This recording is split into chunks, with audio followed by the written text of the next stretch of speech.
CMA exam काफी stressful हो सकता है। यदि आप भी स्ट्रेस्ड हैं तो ये वीडियो पूरा सुने। मैं आपको एंड में और एक स्मार्ट स्टडी टिप भी देने वाला हूं, जिससे कि यदि आपका कम पढ़ाई हुआ है तो भी पास होने का प्रोबेबिलिटी बढ़ जाएगा। तो फ्रेंड्स, आप मुझे जानते ही हैं, मैं सी सतीश जलान 17 ईयर से मैं सीएमए स्टूडेंट्स को गाइड करते हुए आ रहा हूं और अभी तक 80,000 से भी ज्यादा स्टूडेंट्स को हमारे इंस्टीट्यूट के माध्यम से गाइडेंस मिल चुका है, जिन्होंने आगे जाकर अपने लिए कुछ ना कुछ अपना लाइफ अच्छा बना लिया है। अच्छा, चलिए पहले स्ट्रेस की बात कर लेते हैं। स्ट्रेस आता ही क्यों? देखो, आपने जैसे मार्जिनल कॉस्टिंग में मेरे साथ पढ़ा है ना कॉन्सेप्ट की फैक्टर का। की फैक्टर कब होता है? जब कोई एक ऐसा रिसोर्स जिसका requirement is more than availability, तो वो की फैक्टर बन जाता है। उसी तरह से हमारा ब्रेन हर समय ये असेस करते रहता है कि उसकी रिक्वायरमेंट इस जमाने में कितनी है और अवेलेबल कैपेसिटी ऐसे तो बहुत है, बट वो अपने से पहले से प्री जज कर रखा है कि मेरी कैपेसिटी इतनी है। तो जब उसको कैपेसिटी मिसमैच दिखता है तो ये ब्रेन बेचारा स्ट्रेस में चला जाता है। ये सोचता है, हाय रे, मेरे से ये कैसे होगा। तो stress is basically an emotion where our brain is thinking कि ये मेरे से अब आगे कैसे होगा, मैं कर पाऊंगा कि भी नहीं। और उस थॉट प्रोसेस में फिर वो फ्यूचर में जाकर निराशा जनरेट करता है, फ्रस्ट्रेशन लाता है। फिर फर्दर फ्रस्ट्रेट होते होते वो एंजाइटी में चला जाता है और एंजाइटी में जाते जाते डिप्रेशन में चला जाता है। तो stress is the starting germination of the so called depression. तो इस स्ट्रेस को मैनेज करना सीखना बहुत जरूरी है। हालांकि लोग बड़े बड़े कॉर्पोरेट में इसको सिखाते हैं, बट एग्जाम टाइम पे तो ये सबसे ज्यादा इंपॉर्टेंट हो जाता है। तो फ्रेंड्स, यदि आप एग्जाम दे रहे हो तो आपकी लाइफ में भी स्ट्रेस होगा ही। स्ट्रेस आने का 3 मुख्य कारण है। क्या कारण है? 3 मुख्य कारण। तो पहला कारण आपको समझाता हूं। फर्स्ट कारण है कि यदि आपने शुरुआत ही पढ़ाई की लेट से की और आपने अब सोच रखा है कि मेरे को इस पर्टिकुलर टर्म पे एग्जाम देना ही देना है, करेक्ट, और अब उस एग्जाम के जो रिक्वायरमेंट्स हैं वो इतने ज्यादा हैं कि उसको फुलफिल करने के लिए आपके पास जो समय है या ब्रेन की जो कैपेसिटी है वो आपको कम लग रही है और इसलिए आप स्ट्रेस में चले गए। तो इसका सोल्यूशन क्या है? देखो, प्रॉब्लम में ही सोल्यूशन छुपा हुआ है। Every solution lies with in the problem. अगर आप ठीक से प्रॉब्लम के बारे में सोचेंगे तो सोल्यूशन मिल जाएगा। तो सोल्यूशन ये है कि आपको पहले से स्टार्ट करना चाहिए था, या फिर अब आपसे नहीं हो रहा है, जबरदस्ती करोगे तो फट जाएगा। तो इसलिए आपको नेक्स्ट अटेम्प्ट प्लान करना है। आप सोचते हैं कई बार अटेम्प्ट नेक्स्ट कर देंगे तो फिर मेरा गुडविल खराब हो जाएगा या मेरा अटेम्प्ट काउंट हो जाएगा, बट अगर पास नहीं हुए तो और ज्यादा गुडविल खराब होगा और ज्यादा डिमोटिवेशन आ जाएगा। इसके बारे में भी सोचने का जरूरत है। और ये भी बहुत इंपॉर्टेंट है, अटेम्प्ट शिफ्ट करने से काम कम हो जाएगा क्या? काम कम नहीं होगा, एक बार के लिए स्ट्रेस कम हो जाएगा, बट एक स्टूडेंट सिंड्रोम बोल के सिंड्रोम होता है। जब स्टूडेंट को ये पता चलता है सामने एग्जाम है तो वो परेशान हो जाता है कि मैं दे नहीं पाऊंगा, समय कम है।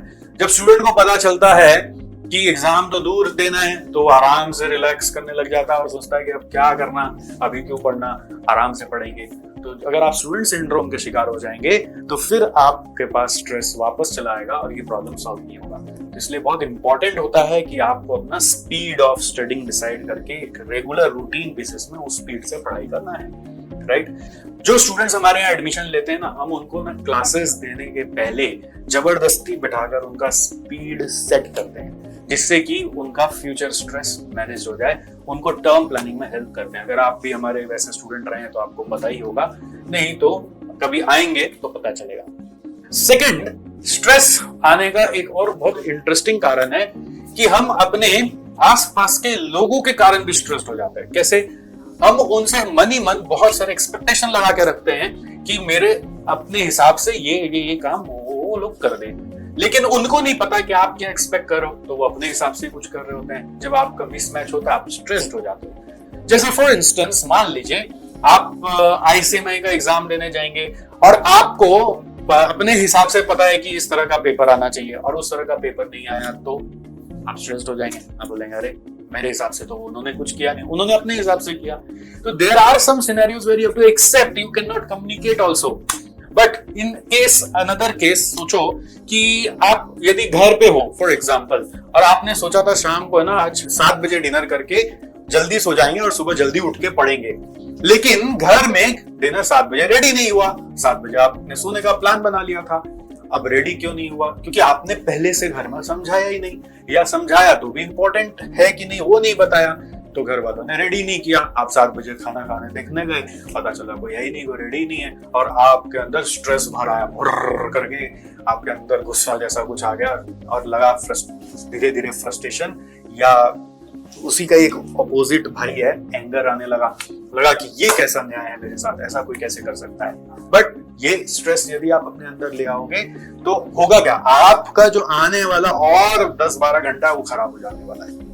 आपको उसको लेट गो करना पड़ता है, बिकॉज आपके पास ऑप्शन भी क्या था, आपने अगली बार इसको नहीं आने देने का उपाय खोजना है by communicating properly with your expectations, right. तो कोई भी चीज कम्युनिकेशन से सॉल्व हो सकती है, और कई बार कम्युनिकेट भी किया आपने, अच्छे से बोला, फिर भी नहीं हुआ, तो भाई फॉरगिव भी करना पड़ता है, लेट गो करना पड़ता है, तो छोड़ो जाने दो, और हंसना पड़ता है, जिससे कि आपके अंदर का स्ट्रेस लेवल नॉर्मलाइज रहे, या basically energy level, emotion level normalize रहे, जिससे आप अफेक्ट उनसे ना हो और आपका डे नॉर्मल जाए, नाइट नॉर्मल जाए, नींद प्रॉपर आए, राइट। तीसरा लेवल ऑफ स्ट्रेस जो है वो कैसे आता है? तीसरा लेवल ऑफ स्ट्रेस आता है कि जब तो जहां लगा रहे हैं अपने सक्सेस के लिए, अपने कोई गोल के लिए, रिजल्ट्स लाने के लिए, बट सब कुछ करने के बाद भी कुछ हाथ में नहीं आ रहा है, तो माइंड सेल्फ इवैल्यूएट करके बोलता है मैं नकारा हूं, मैं नालायक हूं, मेरे से ये भी नहीं हो रहा, मैं कोई काम का ही नहीं, तो वो अपने आप स्ट्रेस में चला जा रहा है। और इस स्ट्रेस का उपाय क्या है? देखो, हर चीज का सॉल्यूशन प्रॉब्लम में ही है। इसका प्रॉब्लम क्या था? बेसिकली ये रिजल्ट कब नहीं आता है इसको सोचो। रिजल्ट नॉर्मली देखो, हम लोगों को हमेशा से यही सिखाया गया है, कर्मण्येवाधिकारस्ते मा फलेषु कदाचन। आप कर्म की चिंता करो, फल की चिंता मत करो। अगर आपने कर्म अच्छे किए हैं तो फल आते ही, ये नेचुरल रूल है। अब हम तो सब कुछ कर लिया, सारा कुछ लगा लिया, फिर भी मेरे से याद नहीं हो रहा है, मेरे से सम्स नहीं बन रहा है, मेरे मार्क्स नहीं आ रहे मॉक टेस्ट में, मैं क्या करूं? तो आप ये अगर बोल रहे हो तो फिर से आप स्ट्रेस्ड ही हो रहे हो, आपको फिर से जाना पड़ेगा कर्म में, कहीं ना कहीं कर्म में ही कुछ चूक रहा है।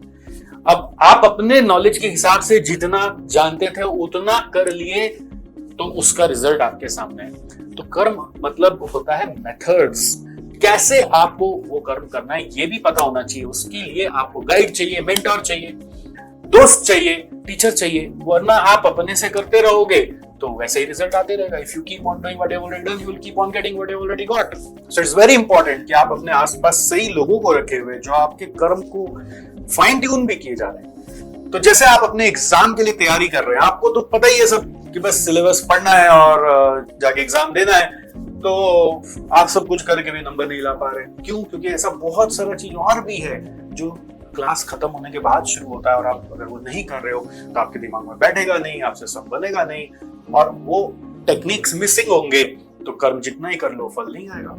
जैसे आज मैं ये वीडियो बना रहा हूं, तो आप देखो कुछ एक मेथड फॉलो करके बनता है। सामने कैमरा है, फिर वीडियो एडिटिंग होगा, फिर इसके पहले भी टॉपिक सोचा गया, उसके पहले इसका स्क्रिप्ट बनाया गया, तो lot of process were involved to create this video. तो अगर वो सारे टेक्निक्स सही हैं तो रिजल्ट आ जाते हैं, राइट। एक उससे भी ज्यादा इंपॉर्टेंट चीज है कि आप यदि जो काम कर रहे हैं उसमें आपको आनंद नहीं आ रहा है, मजा नहीं आ रहा है, आप एंजॉय नहीं कर रहे हो, तो आप समझ लो कि आपको रिजल्ट मिलेगा नहीं, भले ही सारे मेथड्स सही हैं। तो सारे मेथड्स सही हैं और मुझे वीडियो बनाने में गुस्सा आ रहा है, अंदर से फ्रस्ट्रेशन आ रहा है, दुखी होकर बना रहा हूं, तो ये एनर्जी आप लोग पकड़ लोगे और आप लोग बोलोगे यार पत्ते को बेकार है। उसी तरीके से आप भी जब कोई भी प्रॉपर इमोशन के साथ पढ़ाई नहीं करते हो तो यूनिवर्स उसको पकड़ लेता है और सोचते हैं अरे इसको पढ़ना ही नहीं है, तो बेकार का पढ़ रहा है, तो वो आपको रिजल्ट नहीं देता। और यही यदि आप मन लगा के फ्लो में जाके पढ़ते हो, जैसे कि सुबह उठते किताब में ऐसा घुसा और कब रात हो गया पता ही नहीं चला, और इतना मजा करके पढ़ा, इतना एंजॉय करके पढ़ा जैसे कि कोई खेल कूद कर रहा होता है, इतना मतलब एक्साइटमेंट में पढ़ा। तो इस एक्साइटमेंट के साथ यदि मेथड सही हो जाए, वो सही मेंटर मिल जाए, तो रिजल्ट 99% आता ही आता है। दुनिया में अगर ये यूनिवर्सल रूल ऑफ रिजल्ट्स लागू नहीं हो रहा होता ना, तो हर आदमी स्ट्रेस और फ्रस्ट्रेटेड और डिप्रेशन नहीं होता। तो जिसके साथ प्रॉब्लम्स हैं उसके साथ प्रॉब्लम यहीं पर है। तो ये 3 कारणों में आपके लिए कौन सा लागू है, आज नहीं बट कल लागू हो सकता है, मुझे कमेंट में जरूर बताइएगा। मैं सुनना चाहूंगा आपके भी विचारधारा को। और यस, जैसा कि मैंने प्रॉमिस किया था, एक स्मार्ट स्ट्रेटेजी जो कि आप कम पढ़ाई करने के बावजूद भी यूज करके बहुत अच्छा मार्क्स ला सकते हैं, तो वो है जानना चाहते हैं? ये स्मार्ट स्ट्रेटेजी ने ऐसे स्टूडेंट को पास करा दिया है कि मैं आपको क्या बताऊं, जिन्होंने 50% भी क्लास करके पढ़ाई छोड़ दी थी। क्या आपको वो चाहिए? तो वो है, बता दूं, वो है पास्ट पेपर सॉल्यूशंस। अगर आप इसके ऊपर फोकस्ड वे में पढ़ाई नहीं कर रहे हो तो हंसने वाले हो दोस्त। तो आप हो सकता है अपनी क्लास नोट्स को ही बार बार दोहरा रहे हो, बट अभी टाइम जो आ गया वो पास्ट पेपर सॉल्विंग का आ गया है।